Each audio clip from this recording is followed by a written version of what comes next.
সবাইকে জয় যিশু, হালেলুয়া। মহান ঈশ্বরের ধন্যবাদ ও প্রশংসা গৌরব হোক। আজকে ঈশ্বর তিনি আমাদেরকে সুযোগ করে দিয়েছে তার বাক্য শোনার জন্য। আমরা প্রত্যেকে বাক্য মধ্যে শুনবো তো? এই বাক্যের মধ্যে সমস্ত আশীর্বাদ রয়েছে।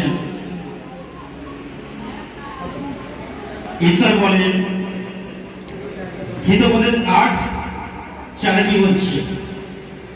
হিতোপদেশ 8:4 বলছে, হে মানবগণ, আমি তোমাদিগকে ডাকি মনুষ্য সন্তানদের কাছে আমার বাণী। হালেলুয়া। তাহলে ঈশ্বর আজকে তিনি আমাদেরকে ডেকেছেন, হে মানবগণ আমি তোমাদিগকে ডাকি। তাহলে আজকে ঈশ্বর আমাদেরকে ডেকেছেন, আর সেই জন্য আজকে আমরা তার কাছে আসতে পেরেছি। আর ঈশ্বর বলছে তোমাদের কাছে আমার বাণী। হালেলুয়া। তো আমরা শুনবো ঈশ্বরের বাক্য। গতকাল জগতের একটা অনুষ্ঠান ছিল, আজ চলছে, আজও আসে। আর আমরা প্রত্যেকে অবগত আছি, প্রত্যেকে জানি সেই তন্ত্রমন্ত্র জাদুবিদ্যা কথা, জাদুটনার কথা।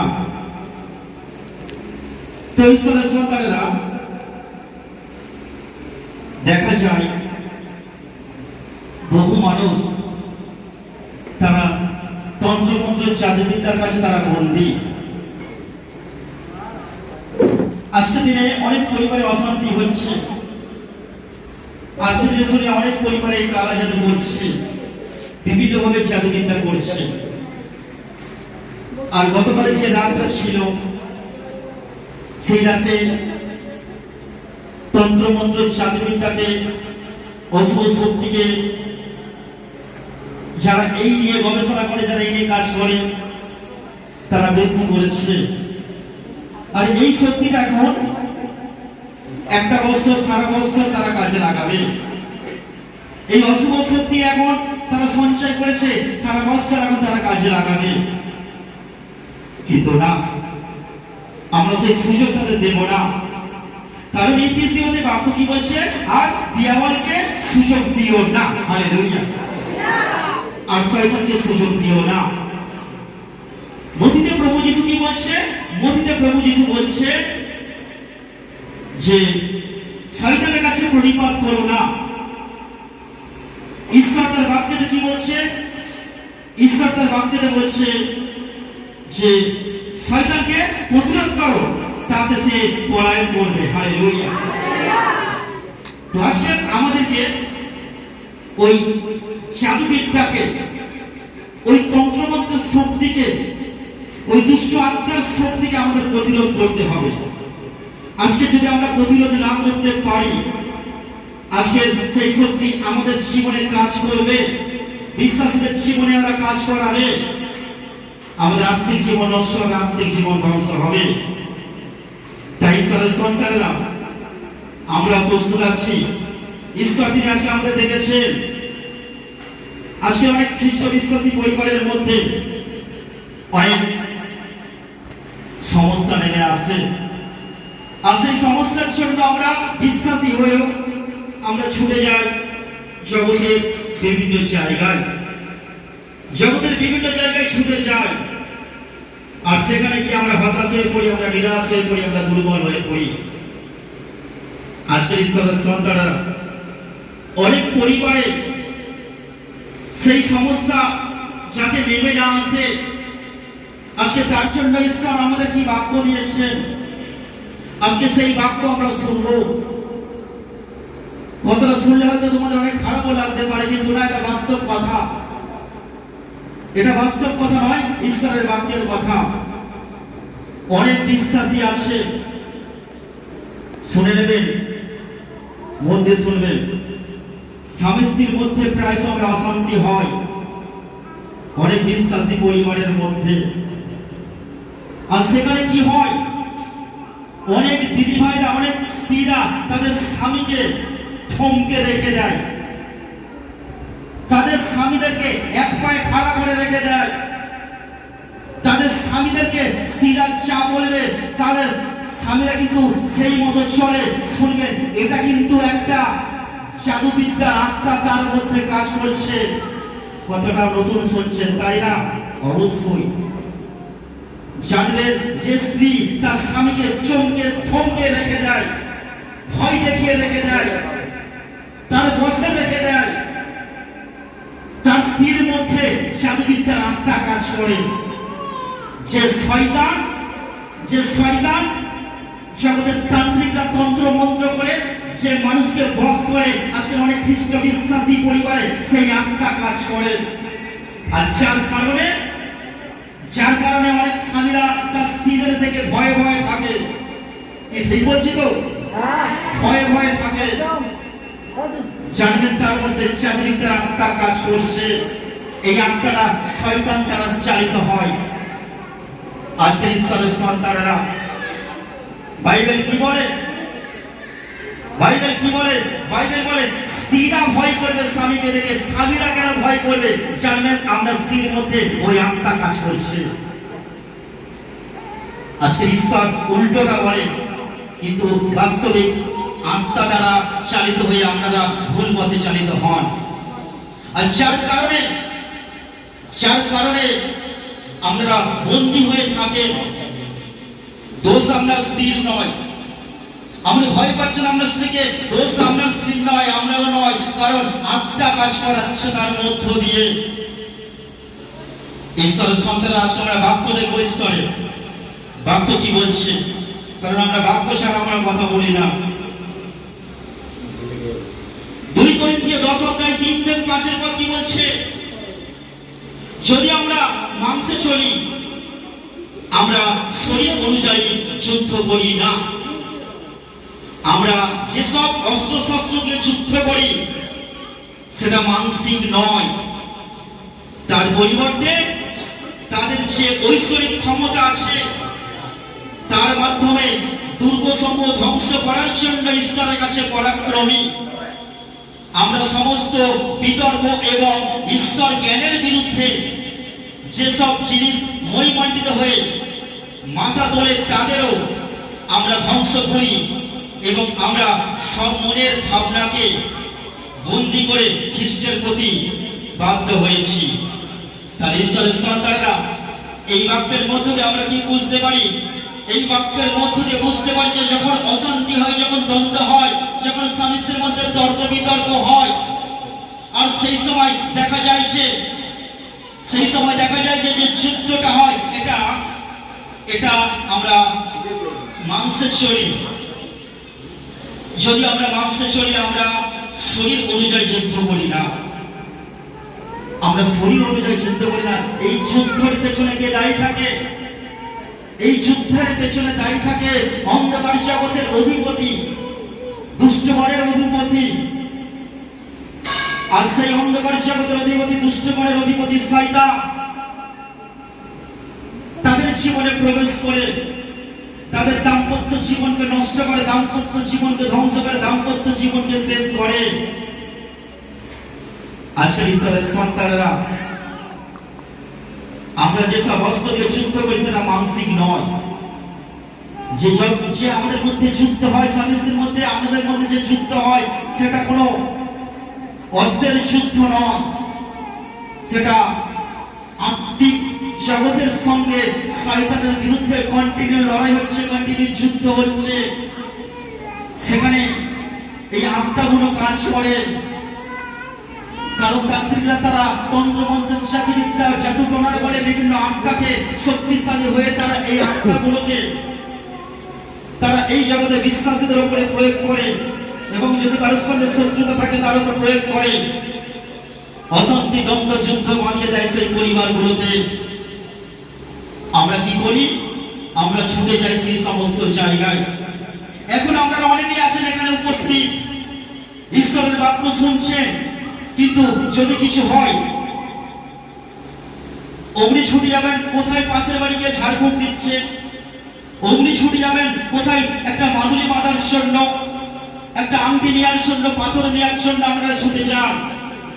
আজকের সমস্ত কিছু আমি আলোচনা করবো এই বাক্যের মধ্য দিয়ে। আজকে বাক্য আপনারা মন দিয়ে শুনবেন। আজকের ঈশ্বর কোনটা চান, কোনটা চান না, কোনটা পছন্দ করেন, কোনটা পছন্দ করেন না। আমরা তর্ক বিতর্ক করি ঝগড়ার সময়, কিন্তু ঈশ্বর জ্ঞানের বিরুদ্ধে যেসব জিনিস মহিমান্বিত হয়ে মাথা তোলে, ঈশ্বরের জ্ঞানের বিরুদ্ধে মাথা তোলে, ঈশ্বরের জ্ঞানকে আমরা অর্জন করি কিন্তু সেই জ্ঞান অনুযায়ী চলি না। ঈশ্বরের জ্ঞানের বিরুদ্ধে শয়তান ঈশ্বরের জ্ঞানকে চেপে রাখে, শয়তান এই বাক্যকে চেপে রাখে, আর এই বাক্যকে চেপে রেখে দিয়ে সংসারে পরিবারে অশান্তি লাগায় ঈশ্বরের সন্তানরা। তাই আজকে যদি আমরা ঈশ্বরের বাক্য দেখি, 2 বংশাবলী 33 অধ্যায় 6 পদে ঈশ্বরের বাক্য কি বলছে? দ্বিতীয় বংশাবলী 33 অধ্যায় 6 পদে এখানে ঈশ্বরের বাক্য বলছে, হিম্মন উপত্যকায় তার নিজের ছেলেদের তিনি আগুনে পুড়িয়ে উৎসর্গ করলেন। যারা গণনা করে, ভবিষ্যতের কথা বলে, মায়াবিদ্যা জাদুবিদ্যা ব্যবহার করে এবং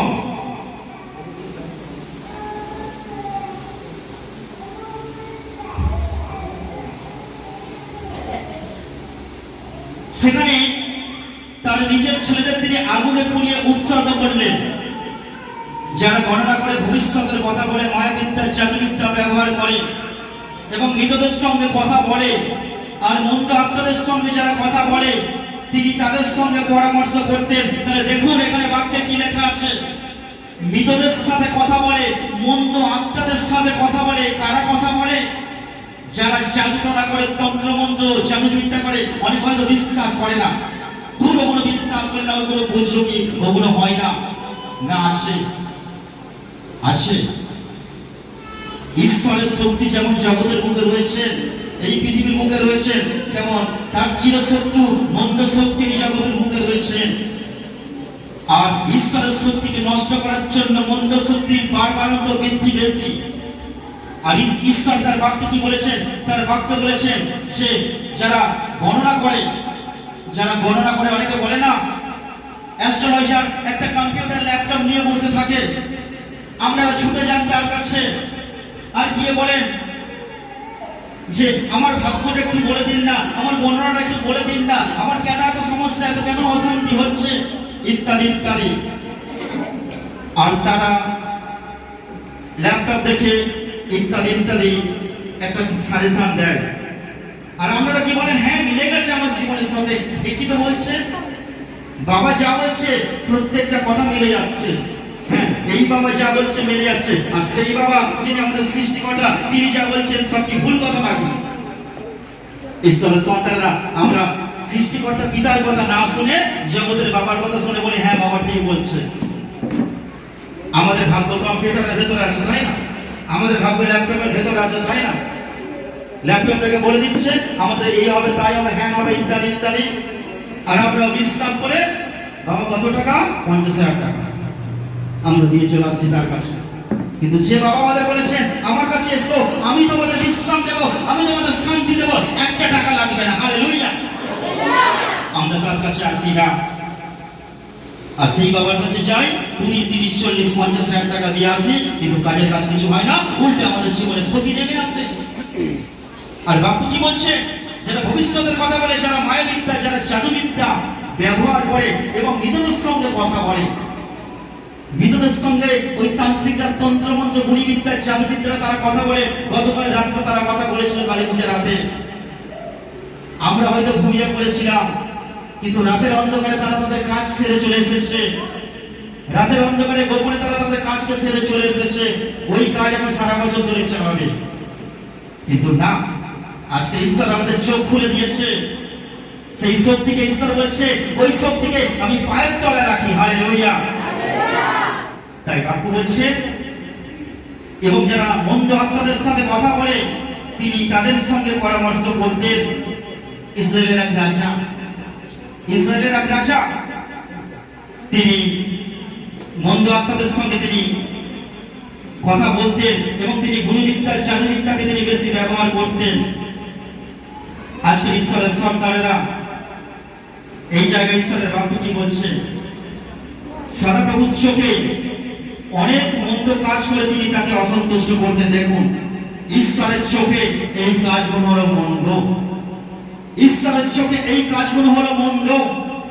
আর আজকে দিনে যারা এখনো তন্ত্রমন্ত্র জাদুবিদ্যা গুলিবিদ্যার কাছে যাচ্ছেন, আজকে দিনে যারা এখনো পর্যন্ত কবচ মাদুরি এখনো পড়ে আসেন, যারা ওগুলোকে নির্ভর করেন, ভরসা করেন, শুনে নিন ঈশ্বরের বাক্য কি বলছে। ঈশ্বরের বাক্য বলছে যে আমি ওই কাজগুলোকে আমি মন্দ মনে করি, ওই কাজগুলো মন্দ।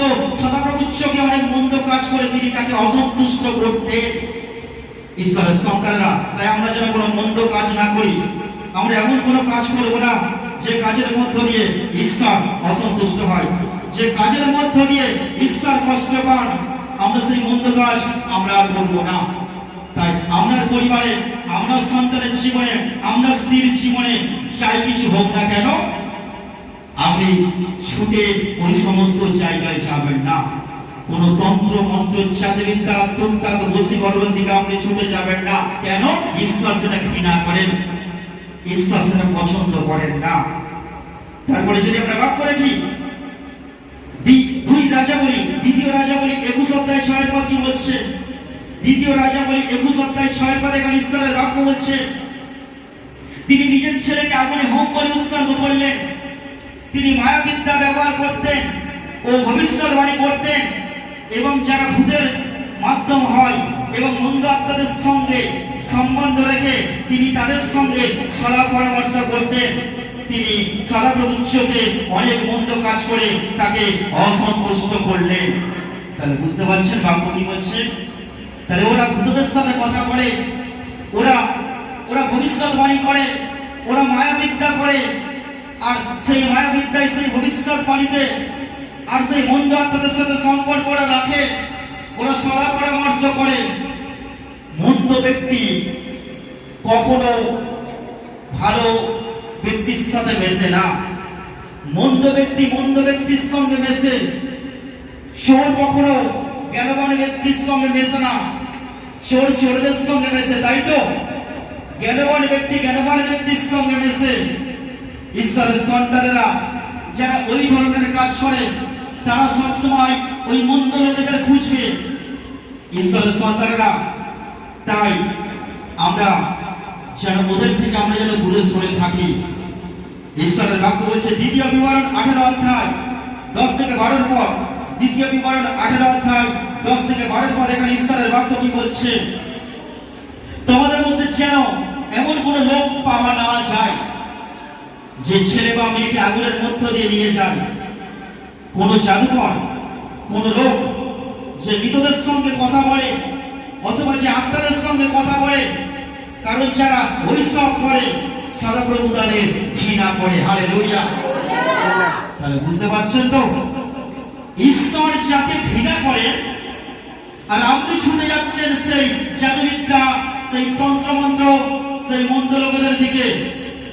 ঈশ্বরের সন্তানরা সেই জায়গায় কিন্তু ঈশ্বরের ক্রোধ, অভিশাপ কিন্তু আপনার জীবনে থাকবে।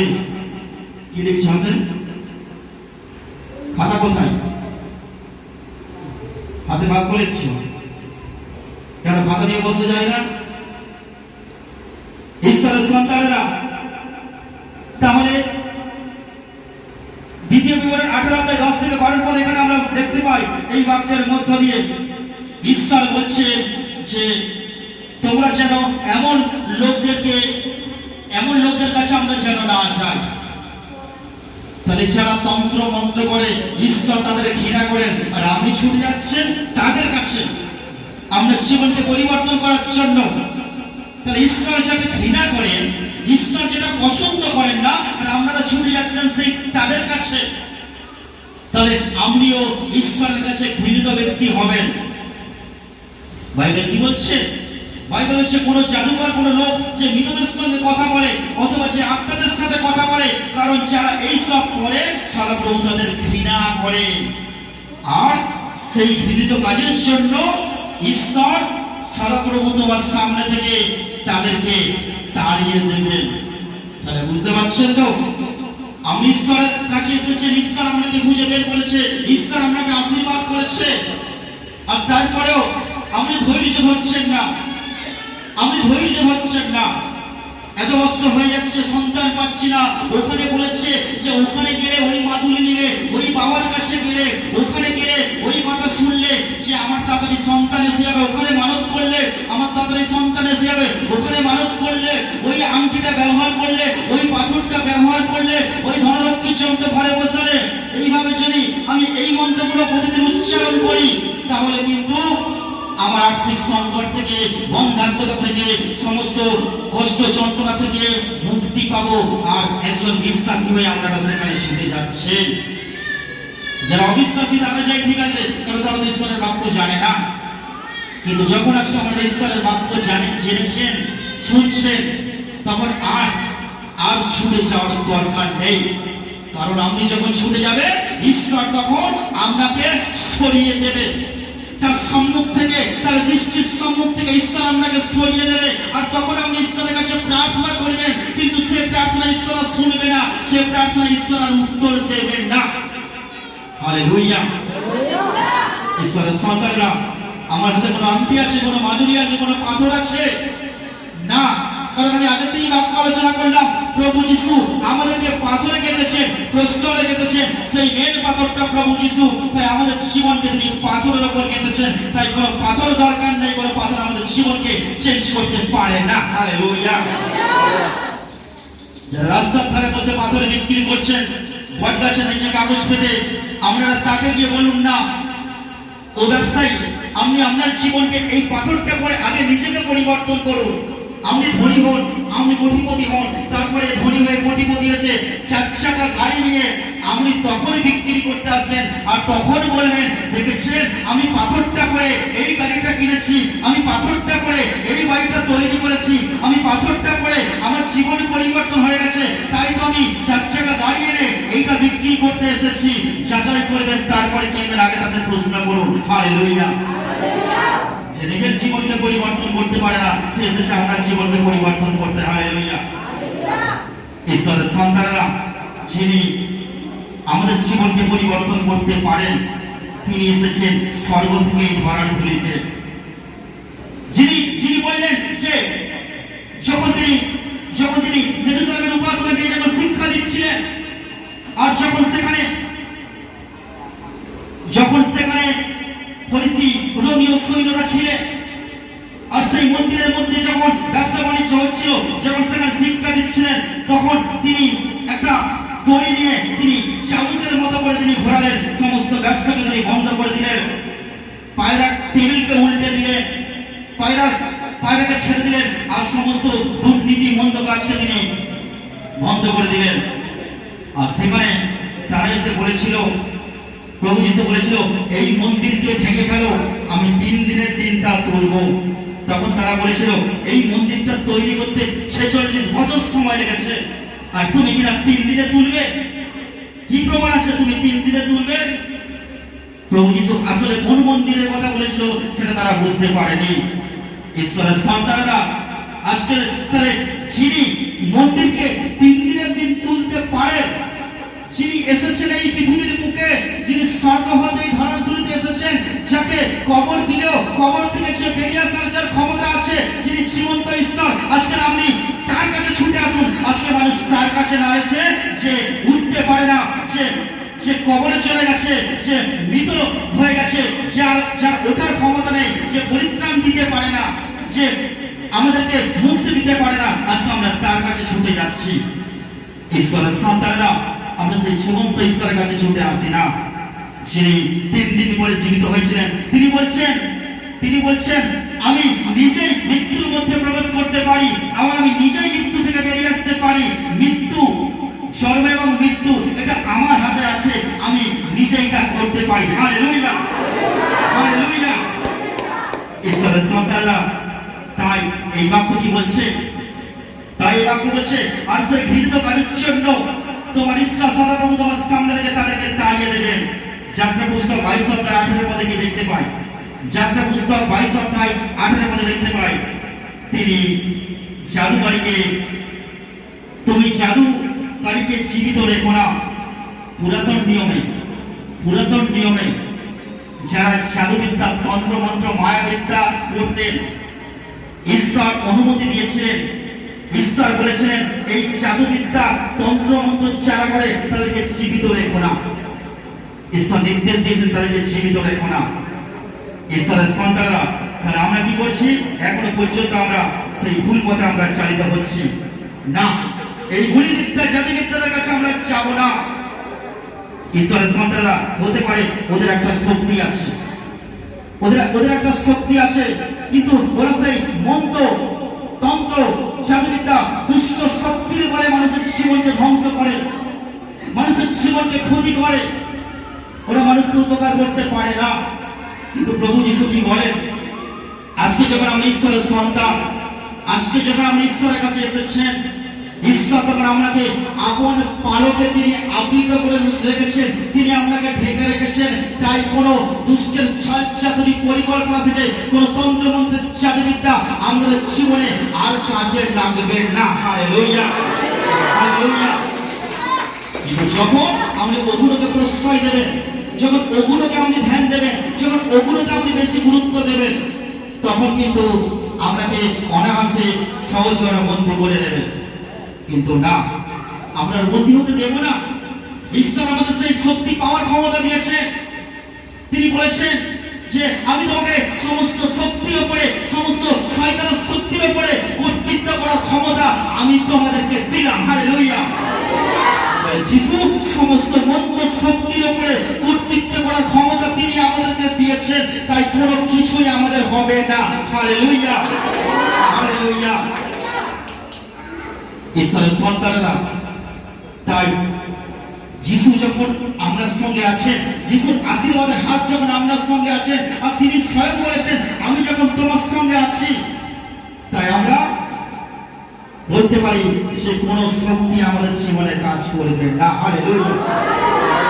যত বড় বড় অস্ত্র উঠুক না কেন, যত বড় বড় শক্তি আমাদের বিরুদ্ধে উঠুক না কেন, সমস্ত অস্ত্র সমস্ত শক্তি ভেঙে যাবে যিশুর নামেতে। হালেলুয়া। ঈশ্বরের সন্তানেরা, তাহলে আজকে ঈশ্বর সেই পাওয়ার ক্ষমতা তিনি আমাদের দিয়েছেন, কিন্তু আমরা সেটাকে গুরুত্ব দিই না। আমরা সেটাকে গুরুত্ব দিই না। আমরা ভাবি যে ওখানে শক্তি আছে, ওখানে ক্ষমতা আছে। না। লেবীয় পুস্তক 20 অধ্যায় 6 পদ কি বলছে? লেবীয় 20 অধ্যায় 6 পদে ঈশ্বরের বাক্য কি বলছে? আর যে কোনো প্রাণী মৃতদের কিংবা গুণীদের অনুগমনে ব্যভিচার করবার জন্য তাদের দিকে ফেরে, আমি সেই প্রাণীর প্রতি বিমুখ হয়ে তার লোকেদের মধ্যে থেকে তাকে আলাদা করব। ঈশ্বরের সন্তানরা কি বলছে দেখুন, যে কোনো প্রাণী মৃতদের কিংবা গুণীদের অনুগমনে ব্যভিচার করার জন্য তাদের দিকে ফেরে আমি সেই প্রাণীর প্রতি বিমুখ হয়ে লোকেদের মধ্যে থেকে তাকে আলাদা করব। অনেকে তন্ত্রমন্ত্র জাদুবিদ্যা করে বিভিন্ন মাধ্যম দিয়ে কোন পশু পাখি কোন প্রাণীর উপর দিয়ে তন্ত্রমন্ত্র জাদুবিদ্যা করে। ঈশ্বরের সন্তানেরা, ঈশ্বর ওখানে নির্দেশ দিচ্ছেন যেন আমরা ওখানে না যাই। ঈশ্বর তিনি বারণ করছেন। আর যদি এই কাজগুলো আমরা করে থাকি, তাহলে কিন্তু ঈশ্বর আমাদের প্রতি বিমুখ হবেন। লেবীয় 20 অধ্যায় 27 পদ কি বলছে? লেবীয় 20 অধ্যায় 27 পদ ঈশ্বরের বাক্য বলছে, আর পুরুষের কিংবা স্ত্রীর মধ্যে যে কেউ ভুতুরিয়া কিংবা গুণী হয়, তার প্রাণদণ্ড অবশ্যই হবে। লোকে তাদেরকে পাথরের আঘাতে হত্যা করবে, তাদের রক্ত তাদের উপর পড়বে। পুরুষের কিংবা স্ত্রীর মধ্যে যে কেউ ভুতুরিয়া কিংবা গুণী হয়, তাহলে বুঝতে পারছেন পুরুষের কি আমরা স্বামী স্ত্রী, আর আপনাদের মধ্যে যদি কেউ এই গুণী বিদ্যা করে, হতে পারে আজকে অনেক পরিবার দেখা যায়, অনেক পরিবারের স্ত্রীরা তাদের স্বামীদেরকে জব্দ করার জন্য, তাদের স্বামীদেরকে হাতে নেওয়ার জন্য, তার সম্পত্তিকে হাতে নেওয়ার জন্য, তাকে হাতের মুঠোয় করে রাখার জন্য তারা গোপনে ওই জাদুবিদ্যা গুণীবিদ্যাদের কাছে যায়। আর জাদুবিদ্যা গুণীবিদ্যাদের কাছে গিয়ে তারা তার পরিবারকে, তার স্বামীকে, তার সম্পত্তিকে, তার পরিবারের কাউকে সে যখন এইরকম তন্ত্রমন্ত্র জাতিদের আত্মা দ্বারা বশ করে সে যখন তার কাজকে সিদ্ধি করে, সে যখন তার কাজকে সফল করে, শুনে নিন ঈশ্বর সেই ব্যক্তিকে ঘৃণা করেন। Hallelujah, hallelujah. তাই ঈশ্বরের সন্তানরা এই কাজ আর কেউ বলবেন না, আপনারা জানতেন না তাই এই কাজ করেছেন না। ঈশ্বরের সন্তানরা আমরা অনেকেই বলে থাকেন আপনার স্বামী হয়তো ড্রিঙ্ক করছে, গোপনে কোনো তন্ত্রমন্ত্র ওষুধ করে আপনার স্বামীকে মদ ছাড়ানোর জন্য চেষ্টা করছেন। দরকার নেই। ঈশ্বরের বাক্যতে কিভাবে মদ ছেড়ে গেল, ঈশ্বরের বাক্যতে কিভাবে নেশা ছেড়ে গেল, ঈশ্বরের বাক্যে সবকিছু আছে। আপনারা কি করেন? ঈশ্বরের বাক্যের সাহায্য না নিয়ে মন্দ শক্তির সাহায্য আগে নেন। সর্বশক্তিমান ঈশ্বরের সাহায্য না নিয়ে দুষ্ট শক্তির সাহায্যটা আমরা নেন। আমরা ঈশ্বরের অনুমতি না নিয়ে, ঈশ্বরের পরামর্শ না নিয়ে, আমরা জগতের পরামর্শ নিয়ে শয়তানের শক্তি দ্বারা আমরা চালিত হন। আর সেই জন্য ঈশ্বর তিনি আমরা প্রার্থনা শোনেন না। সেই জন্য ঈশ্বর আপনাকে ঘৃণা করেন, কারণ আপনি ঈশ্বরের বিরুদ্ধে চান বলেন। বর্ণনা পুস্তক 22 অধ্যায় 6 পদ কি বলছে? বর্ণনা পুস্তক 22 অধ্যায় 6 পদ ঈশ্বরের বাক্য কি বলছে? এখন নিবেদন করি আপনি এসে আমার জন্য সেই লোকেদেরকে অভিশাপ দিন, কারণ আমার থেকে তারা বলবান। হয়তো আমি তাদেরকে আঘাত করে দেশ থেকে তাড়িয়ে দিতে পারবো। আমি জানি যে আপনি যাকে আশীর্বাদ করেন সে আশীর্বাদ পায়, ও যাকে অভিশাপ দেন সে অভিশপ্ত হয়। হালেলুয়া। ঈশ্বর যাকে আশীর্বাদ করে সে আশীর্বাদ পায়, আর ঈশ্বর যাকে অভিশাপ দেন সে কিন্তু ঈশ্বরের অভিশাপের মধ্যে থাকেন। তাই ঈশ্বরের সন্তানরা আমরা ঈশ্বরের অনুমতি, পরামর্শ, তার বাক্য ছাড়া আমরা কোনো কিছু করব না। আমরা ভুল করে যদি কোনো কিছু করে থাকি সেখানে কিন্তু ঈশ্বরের অভিশাপ আমাদের জীবনে নেমে আসবে না। ঈশ্বর তার সন্তানদের উপর তিনি আশীর্বাদ দেন, কিন্তু আমরা মন্দ তার ইচ্ছার বিরুদ্ধে চলে গিয়ে আমরা অভিশাপকে আমাদের পরিবারে আমরা ডেকে আনবো না। তাই আজকে আমরা অনেক বাক্য জানি না, এই জন্য কোনো মন্ডলী মিস করলে হয় না। এই জন্য প্রত্যেকটা মন্ডলীকে অ্যাটেন্ড করতে হয়, মিস করতে হয়। কেন? কারণ কোন দিন মন্ডলীতে কোন বাক্য আলোচনা হবে আমরা সেটা জানি না। আজকে যেমন আমরা জানতেন না এই গুরুত্বপূর্ণ বাক্যগুলো, আজকে যদি না আসতেন তাহলে এই বাক্যগুলো শোনা হতো না, জানতে পারতেন না। এই জন্য মন্ডলী মিস মানে জীবন থেকে গুরুত্বপূর্ণ কিছু জিনিস মিস। হালেলুয়া। তাই মন্ডলী মিস করে না। রাজা দাউদকে বলে চলো আজকে আমরা সাগরের চরক তোলার মাঠে যাই। রাজা দাউদ আনন্দ করতে করতে হ্যাঁ যাবো, আমি সাগরের চরক তোলার মাঠে যাবো, চলো। হালেলুয়া।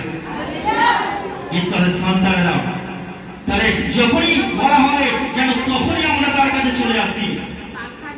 সামনে দেখার দরকার নেই, পিছে দেখার দরকার নেই, ডাইনে দেখার দরকার নেই, বামে দেখার দরকার নেই, পকেটেও দেখার দরকার নেই, মাইবাগও দেখার দরকার নেই, অসুস্থ করে বিছানায় পড়ে আছি সে দেখার দরকার নেই, স্ত্রী পালন করছে যেতে হবে না দেখার দরকার নেই।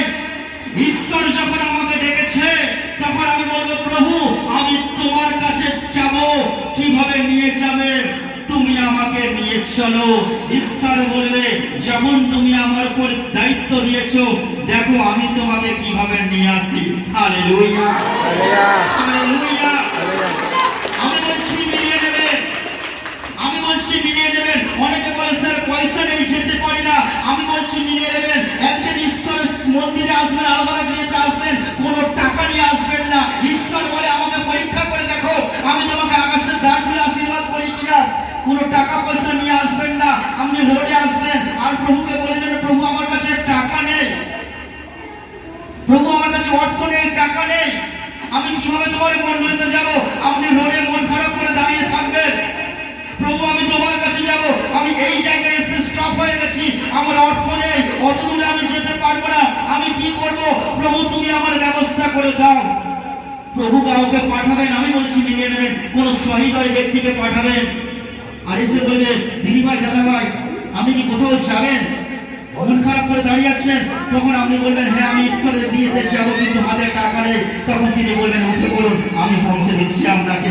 জানবেন ঈশ্বর আপনার সঙ্গে আছে, তিনি সাহায্য করবেন। তাই পেছনে সামনে তাকাবেন না, তিনি যখন আসেন তিনি অবশ্যই তিনি আপনাকে নিয়ে আসবেন। ঈশ্বর তার সন্তানদেরকে মঙ্গলের পরিকল্পনা করে, ঈশ্বর সন্তানদেরকে ভালোবাসেন, ঈশ্বর তার সন্তানদেরকে ফিরতের চরণ করে ফিরিয়ে নিয়ে আসবে। চিন্তা করবেন না, চিন্তা যখন করলে শয়তানে ভাবাবে যেতে হবে না, কিছু করার নেই, ঈশ্বরের কাছে আমি যেতে দেব না, কিন্তু আপনি চিন্তা করবেন না, আমি শুধু বলবেন প্রভু আমাকে তুমি নিয়ে চলো, আমি যাব। দেখবেন অর্থ, সময়, গাড়ি সমস্ত কিছু তিনি ব্যবস্থা করে দেবেন। হালেলুয়া। ইচ্ছা শক্তিটাই বড়। আপনি যখন ভেতর থেকে যখন ইচ্ছা শক্তি প্রকাশ করবেন তখন যিশু তার ইচ্ছা শক্তিকে আপনার জীবনে কাজে লাগাবেন। হালেলুয়া। কিন্তু যখন আপনি আপনার ভেতর থেকে ইচ্ছা শক্তিটা প্রকাশ করবেন না, প্রথমেই যদি আপনি বলেন না যাবো না প্রভুর কাছে, না অর্থ নেই, না কীর্তি বারণ করেছে, না আত্মীয় এসেছে, না যাবো না, শয়তান বলবে আমি তো এটাই চাইছিলাম। কখনো বলবে যাবো না যাবো না যাবো না, আমি তো এটাই চাইছিলাম। ঈশ্বরের সন্তানরা সময় থাকতে থাকতে সুযোগকে কিনিয়ে নাও। বাইবেল বলছে সময় থাকতে থাকতে সুযোগকে কিনিয়ে নাও। এই সময় সুযোগ আমরা পেয়েছি, এটাকে আমরা কেউ মিস করবো না। মিস করবো কি? মিস করবো না। ঈশ্বরের সন্তানরা তাই আফসোস করলে হবে না, এইটা উপযুক্ত সময়, এই সময়টাকে কাজে লাগাতে হবে। হালেলুয়া। আর এই সময়টাকে যদি আপনি কাজে লাগাতে পারে তাহলে ঈশ্বর আপনার সঙ্গে আছেন, ঈশ্বর আপনার পাশে আছেন, ঈশ্বর আপনার সাথে আছেন। হালেলুয়া। হোক।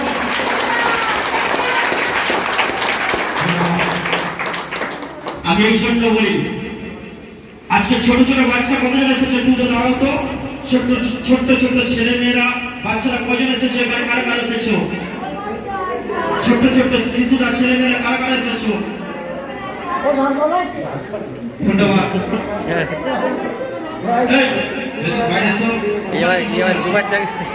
ছোট্ট ছোট্ট বাচ্চারা কারা এসেছো?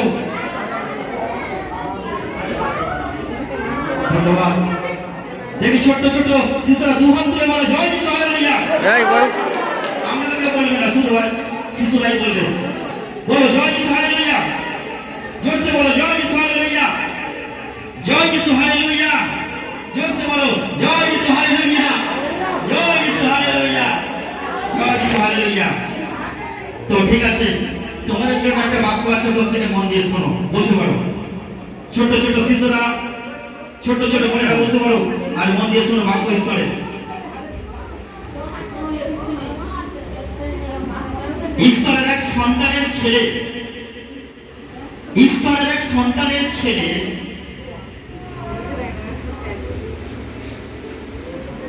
সানডে স্কুলে ছোটবেলায় পড়তে যেত। প্রত্যেকে শুনছে তো? মনে করো তোমার ছেলে, যারা যারা উঠলে তোমাদের ছেলেরা ছোটবেলায় সানডে স্কুলে পড়তে যেত, বা পাস্টর অমিত মন্ডল মিনিস্ট্রিতে তোমাদের সন্তানদেরকে এনেছো। তারা খেলার ছলে হোক, গল্পের ছলে হোক, তারা মন দিয়ে কিছুটা বাক্য তারা শুনছে। আর ছোটবেলায় পড়তে যেত আর বাইবেলের অনেক পদ তারা শিখেছিল। যখন তোমাদের সন্তানদেরকে মন্ডলীতে আনছো, তারা এই মন্ডলীতে ঘুরছে, খেলছে, আনন্দ করছে, করুক, ওদের বাধা দিও না। ঈশ্বর বলে শিশুদেরকে আমার কাছে আসতে দাও, ওদের বাধা দিও না। শিশুদেরকে অবশ্যই আনবে, ওরা যতটুকু শুনবে, যেটুকু শুনবে সেটাই ভালো, সেটাই মঙ্গল, সেটাই আশীর্বাদ। এবার কি হয়েছে, ওই সানডে স্কুলে এসে ওরা কিছুটা ঈশ্বরের বাক্যরা শুনতো, আর শুনতে শুনতে বাইবেলের অনেক পদ তারা শিখেছিল, কিন্তু কোন আত্মিক সত্য না জেনে তারা বড় হয়ে উঠছিল। তারা জানতো না এই বাক্য আমাদের স্বাধীন করবে, তারা জানতো না এটা ঈশ্বরের বাক্য শুনলে কি হয়, তারা জানতো না। কিন্তু ছোট্ট থেকে মন্ডলীতে এসে বা সানডে স্কুলে এসে তারা ঈশ্বরের বাক্য মন দিয়ে শুনছিল, যতটুকু শুনতো আবার খেলা ছেড়ে তারা খেলা করতো। আর কিছু কিছু বাক্য তারা শুনেছিল। একদিন কি হলো, একদিন একটা কিশোর বয়সে সে ভীষণভাবে নিরুৎসাহ হয়ে পড়ল এবং আত্মহত্যা করার পরিকল্পনা করল। তাহলে এই শিশুগুলো যখন মোটামুটি একটু একটু যেমন ওর মতো তারা সানডে স্কুলে এসে বা মন্ডলীতে এসে বাক্য শুনছিল, আর কিছু বাক্য তাদের মনে আসে। আর যখন কোনো কারণে তাদের পরিবারে তার মা খুব মেরেছে, তার বাবা তাকে খুব মেরেছে, আর অনেক বাচ্চারা দেখবে রেগে মেগে তারা মন্দ কাজ করার পরিকল্পনা করে, রেগে মেগে খারাপ কাজ করার পরিকল্পনা করে। আর একদিন কি হলো, একদিন সে ভীষণভাবে নিরুৎসাহ হয়ে পড়ল এবং আত্মহত্যা করার পরিকল্পনা করল। একটি কাজু বাদাম গাছে সে উঠল। তারপরে কি হলো, একটি কাজু বাদাম গাছে সে উঠল, তার এক ডালে একটা দড়ি বাঁধলো আর ফাঁসটা তার গলায় পরে নিল। গাছ থেকে ঝুলে পড়ার আগে সে ভাবলো একটা ছোট্ট প্রার্থনা করে নি, কারণ যেহেতু মন্ডলীতে নিয়ে আসছো তোমাদের সন্তানদেরকে, আর সে ঈশ্বরের বাক্য কিছুটা শুনেছিল মন্ডলীতে এসে, সানডে স্কুলে এসে। আর সে যখন গাছ থেকে ঝুলে পড়বে, জানবে এবার আমার তো মৃত্যু হবে, আমি মরে যাবো, চলে যাবো, তা একটা ছোট্ট প্রার্থনা আমি করে নি। ঈশ্বরের সন্তানেরা যখন সে প্রার্থনা করছিল, তখন হঠাৎ সানডে স্কুলে শেখা একটা পথ তার মনে পড়ে গেল। একটা মণ্ডলীতে একটা পথ তার মনে পড়ে গেল, একটা বাক্য তার মনে পড়ে গেল। কি বাক্য মনে পড়ে গেল? এদিকে সে গাছে রেডি। দিদিভাই আপনি রোদে বসে আছেন কেন? এখানে তো অনেক জায়গা আছে, ভেতরে আসুন। আচ্ছা, তো ঈশ্বরের সন্তানেরা তারপরে কি হলো, যখন সে প্রার্থনা করছিল তখন হঠাৎ একটা বাক্যের কথা মনে পড়ে গেল। কি মনে পড়ে গেল? প্রত্যেকে মন দিয়ে শোনো। সেদিকে সে ঝুলে পড়বে, গলায় ফাঁস রেডি, আর প্রার্থনাটা করেই ঝুলে পড়বে। আর তখন মন্ডলীতে এসে যখন দুষ্টুমি করতো, খেলা করতো, তখন কিছু বাক্য তো শুনতো। মনে পড়ে গেল কি একটা বাক্যের কথা, যে বাক্য মন্ডলীতে আলোচনা হয়েছিল। বুঝতে পারো কি বাক্য? সেখানে বলা হয়েছিল গালাতিয়া পুস্তক 3:13 একটা বাক্য, যে কেহ গাছে টাঙানো যায় সে শ্রাপগ্রস্ত, যে কেহ গাছে টাঙানো যায় সে শ্রাপগ্রস্ত। আর এই বাক্যটা তার মনে পড়ে গেল। তখন তার কাছে একটা প্রকাশ হলো, সে চেতন পেল যে সে যা করতে যাচ্ছে সেটা একটা শ্রাপগ্রস্ত। সে যেটা করতে যাচ্ছে এই কাজটা করলে সে অভিশাপগ্রস্ত হবে। আর তার তখন ঈশ্বরের বাক্যের কথাটা মনে পড়ে গেল যে যদি আমি গাছে ঝুলে পড়ি তাহলে আমি অভিশাপগ্রস্ত হব। আর তখন কি করলো, তখন সে এটা ভেবে তখন সে গাছ থেকে নেমে এলো। সে তার পাপের জন্য অনুতাপ করলো, আর তার জীবন তিনি প্রভুকে দিল। এখন সে একজন পূর্ণবয়স্ক ব্যক্তি, একজন গভীরভাবে ঈশ্বরের সমর্থিত খ্রিস্টিয়ান। ঈশ্বরের সন্তানেরা, তাহলে ওই ব্যক্তিটা, ওই ছোট্ট শিশুটা, ওই বালকটা, ওই কিশোরটা, ওই যুবকটা যখন সে আত্মহত্যা করতে যাচ্ছিল, আর যখন ঈশ্বরের বাক্যের কথা মনে পড়ে গেল, যার দেহকে গাছে টাঙানো হয় সে শ্রাপগ্রস্ত। আর তখন মনে পড়ে গেল আমি যদি এই কাজটা করি তাহলে আমার অভিশাপ, আমার পরিবারের উপর অভিশাপ নেমে আসবে। না না, এই কাজটা আমি করব না। তাই সেখান থেকে নেমে আসলো ঈশ্বরের সন্তানরা। এই জন্য তোমাদের সন্তানদেরকে, ছেলে মেয়েদেরকে মন্ডলীতে নিয়ে আসবে। কখন কোন বাক্যটা তার জীবনকে পরিবর্তন করতে পারে সেটা আমরা জানি না। ঈশ্বরের সন্তানরা একটা বাক্য পারে আমরা জীবনকে মৃত্যু থেকে বাঁচিয়ে দিতে। Hallelujah, hallelujah, hallelujah. ওই একটাই বাক্য তার জীবনকে কিন্তু বাঁচিয়ে দিয়েছিল, ওই একটা বাক্য তার জীবনকে কিন্তু পরিবর্তন করে দিয়েছিল যে না, এই কাজটা সাকস্ত। ঈশ্বরের সন্তানরা, এই জন্য প্রভু যিশু বলছে তোমার সন্তানদেরকে আমার কাছে আসতে দাও, বাধা দিও না। হালেলুয়া। এই জন্য শিশুদেরকে, যুবকদেরকে মণ্ডলীতে নিয়ে আসবে, তোমার সন্তানদের মণ্ডলীতে নিয়ে আসবে ঈশ্বরের সন্তানরা। কিন্তু তোমরা কি করো? তোমরা তোমাদের সন্তানদেরকে মণ্ডলীতে আসতে না দিয়ে হাতে মোবাইলটা দাও আর দিয়ে বলছে এনে বাবু ফ্রি ফায়ার গেমটা খেল, এনে বাবু তুই কার্টুন দেখ, এনে বাবু তুই একটু চ্যাটিং কর, এনে মা তোর মোবাইল কিনে দিচ্ছি। গভর্নমেন্ট যদি 10,000 টাকা দেয় তা সেখানে কেন ছেলেমেয়েরা কেন ফোন কিনবে না, তাই না? শয়তানের অস্ত্র ছড়িয়ে আসে, তোমার জীবনকে ধ্বংস করে দেওয়ার জন্য প্রস্তুত হয়ে আছে ঈশ্বরের সন্তানেরা। আজকে এই জায়গায় আমি বলছি না খারাপ জিনিস মোবাইল, অবশ্যই ভালো জিনিস, সেটা ভালো কাজে লাগান। কিন্তু অল্প বয়সে যদি ওই গেমের প্রতি আসক্ত হয়ে আমরা জীবন ওখানে ডুবে যাই, আপনার জীবন কিন্তু নষ্ট হবে, ধ্বংস হবে। হালেলুয়া। ঈশ্বরের সন্তানেরা, তাহলে একটা বাক্য পারে আমাদের জীবনকে পরিবর্তন করতে। তাই যখন আমরা ঈশ্বরের বাক্য পড়ি, প্রথম হয়তো বাইবেলের পদগুলো আমরা ঠিক বুঝতে পারবো না, কিন্তু ঠিক সময়ে ঈশ্বরের বাক্য আমাদের জীবনে কাজ করবে। হালেলুয়া। আজকে হয়তো আপনি প্রার্থনা করছেন, আজকে উত্তর আসছে না, কালকে প্রার্থনা করলেন উত্তর আসলো না, আগামীকাল তার পরের দিন প্রার্থনা করলেন উত্তর আসলো না, আজকে বাক্য পড়ছেন বুঝতে পারছেন না, আবার পরের দিন বাক্য পড়ছেন বুঝতে পারছেন না, আবার তার পরের দিন বাইবেল খুলে বসেছেন বুঝতে পারছেন না। এইভাবে আপনি চর্চাকে বন্ধ করবেন না, চর্চাকে চালিয়ে যান। আর চলতে চালিয়ে যেতে স্বর্গের মহান পবিত্র আত্মা তিনি বুঝতে পারবেন যে আমার সন্তানটা, ঈশ্বর দেখতে পাচ্ছেন, প্রভু যিশু দেখতে পাচ্ছেন, আমার সন্তানটা চেষ্টা করছে, পারছে না। আমার ঈশ্বর কি করেন? আমার ঈশ্বর বলে যখন কেউ পড়ে যায় আমি তখন তাকে সেখান থেকে তুলে নিই। যখন আপনি বাক্য বুঝতে পারছেন না, যখন আপনি বাক্যতে পড়ে যাচ্ছেন, ঈশ্বর তখন সেখান থেকে আপনাকে তুলে নেবে। হালেলুয়া। জ্ঞান বুদ্ধি দিয়ে আপনাকে তুলে নেবে। হালেলুয়া। আপনি যখন প্রার্থনাতে যুক্ত আছেন, আপনি যখন কন্টিনিউ প্রার্থনা করছেন, প্রার্থনা করে যান। আজকে উত্তর পাচ্ছেন না, কিন্তু আগামী দিন আপনি উত্তর পাবেন, ঈশ্বর উত্তর দেবেন। তাই প্রার্থনা কখনো ব্যর্থ হয় না। হালেলুয়া। আপনি যখন বিশ্বাসী হয়ে যখন আপনি প্রার্থনা করছেন, তখন আপনার প্রার্থনার উত্তর আসবে, আজ না হলেও আগামীকাল উত্তর আসবে। হালেলুয়া। ঈশ্বরের সন্তানেরা, প্রভুর উপর ভরসা রাখুন, প্রভুর উপর বিশ্বাস রাখুন, ঈশ্বর আমাকে উত্তর দেবেন।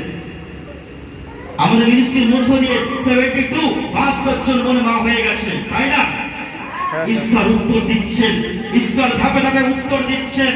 এগুলো একদিনের পরিশ্রম, এগুলো একদিনের ফল নয়, এগুলো অনেকদিন পরিশ্রম করা হয়েছে, আর সেই পরিশ্রমের ফল ঈশ্বর ধাপে দিচ্ছেন। হালেলুয়া। একদিনে বা এক মাসে 72 জন মা হয়নি, এটা সময় লেগেছে, 2 বছর 3 বছর 4 বছর সময় লেগেছে। ধাপে ঈশ্বর উত্তর দিচ্ছেন। তাই ঈশ্বরের সন্তানরা ঈশ্বর উত্তর দেবেন। আমি বলেছিলাম যে অবশ্যই আপনারা উত্তর পাবেন। 3 নামের উপরে বলেছিলাম, আরেকজন এসে গেছে, আমি এখন টেস্টিমনিটা দিচ্ছি না, সবাই বলে হালেলুয়া। 3 নামের উপরে 2টো অক্টোবরে হয়ে গেছে, 3 নামের উপরে আরেকটা এসে গেছে, এস নামে তো এসে গেছে। আগামী মাসে, এই মাসে, চলতি মাসে, নভেম্বর মাসে এম নাম সি নামে রেডি থাকবে। পরিশ্রম করুন, কষ্ট করুন, ধৈর্য করুন, অপেক্ষা করুন, ডিসেম্বর মাসে ফল পাবেন। হালেলুয়া। ঈশ্বর তো সন্তানকে ভিড়িয়ে দেন না, ঈশ্বর কাউকে হতাশ করেন না।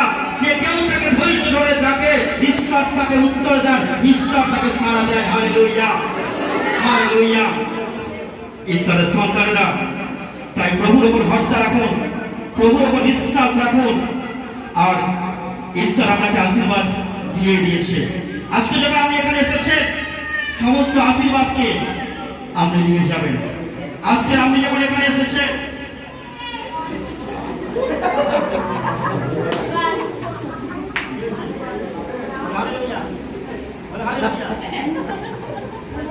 আপনি যখন এখানে এসেছেন তখন ঈশ্বরের সমস্ত আশীর্বাদ আজকে আপনি নিয়ে যাবেন। আমেন।